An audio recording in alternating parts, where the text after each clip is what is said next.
namanya 1 jam lebih dekat ya, itu kita harus tahu masa-masa kecilnya gitu ya. Mau dibongkar lebih lanjut ya. Silahkan. Oke, kita ingin tahu awal-awal ada 3 pertanyaan bukan Betul. di kepala Ustadz Felix? Pertanyaan yang mendasar filosofisnya adalah tentang past, present, and future. Tentang masalah dari mana asal saya sih sebenarnya. Saya ini diciptakan dari siapa sih sebenarnya. Dari mana sih saya bisa hadir di sini. Yang kedua, akan kemana sih setelah saya mati. Setelah saya mati itu gelap atau apa sih. Atau seperti apa sih kondisinya. Yang ketiga adalah sebenarnya ngapain sih saya ini di dunia. Nah jadi pastnya adalah saya ini dari mana. Future-nya adalah akan kemana saya setelah mati. Dan present-nya adalah ngapain saya sekarang di dunia. Ya saya tanya pada orang tua. Dan saya tanya pada orang tua dari mana asal saya. Mereka menjawab ya dari bapak dan ibumu lah. Bapak dan ibu dari mana? Dari kakek dan nenek. Kakek dan nenek dari mana? Dari buyut. Nggak selesai-selesai karena gitu-gitu terus. Itu saya cari juga pada agama dan ternyata yang saya dapat juga jawaban yang tidak memuaskan.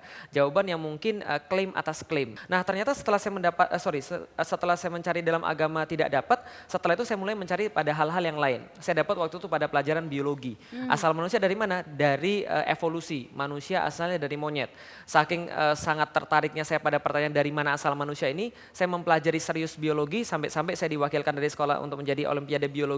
Saya benar-benar serius mempelajari dari mana sih asal manusia, teori evolusi, segala macamnya tentang Darwin dan sebagainya. Ternyata semakin saya belajar, semakin saya mendapatkan sesuatu hal yang membingungkan. Usia 14 tahun itu? Ketika SMP kelas 3. SMP kelas 3. Itu masih sangat muda gitu kan untuk pencarian itu? Betul, masih sangat muda tapi memang saya hidup dalam dunia yang kurang ajar waktu itu ya. Karena memang saya tidak belajar agama dari orang tua, saya juga nggak belajar agama dari otoritas yang ada, tapi saya belajar agama waktu itu lebih banyak dari game.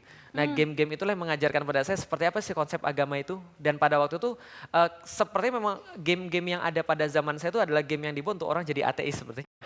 Serius? Serius. Emang gamenya berupa apa? Misal ada dulu ketika saya lahir tahun 84, ketika tahun 90-an game yang sangat terkenal ketika PlayStation 1 masih merajalela adalah Final Fantasy 7. Nah di situ bercerita tentang segala sesuatu yang mereka menyampaikan bahwa Tuhan ini sebenarnya tidak ada, yang adalah energi bumi. Dari pencarian belok-belok seperti itu ya, sampai akhirnya merasa bahwa belajar, ingin mengetahui banyak tentang Islam gitu. Jadi ketika saya SMP kelas 3, saya sempat setelah ateis saya jadi agnostik. Jadi setelah saya kemudian tidak percaya akan Tuhan, jadi seseorang yang percaya akan adanya Tuhan tapi tidak percaya akan adanya agama. Agama ini munafik, semuanya bohong. Buktinya apa? Pengikut-pengikutnya sama aja kok semua. Maka saya hidup 5 tahun kemudian dengan pemikiran bahwa saya tidak perlu agama. Karena kalau cuma untuk baik ya saya juga bisa baik walaupun tidak usah pakai agama. Yang penting saya mengakui adanya Tuhan, bahwa Tuhan itu pasti ada karena saya tidak bisa menafikan Tuhan setelah saya berpikir. Nah setelah kemudian berlalu semua itu, 5 tahun kemudian saya masuk IPB semester ketiga, waktu itu ada seseorang yang bilang pada saya, Lik, kamu masih ingin tahu tentang Islam, kamu masih mau cari tahu tentang kebenaran? Saya katakan iya. Maka dia bilang, iya kalau gitu coba ketemu aja dengan ustadz saya. Saya bilang enggak deh makasih. Lah kenapa? Ustadz kan membosankan, ngomongnya surga, neraka, pahala, siksa, paling itu aja. Enggak ada ustadz yang benar. Terus kemudian dia bilang enggak, ini ustadz saya beda. Dia orangnya masih muda tapi omongannya penuh dengan hikmah.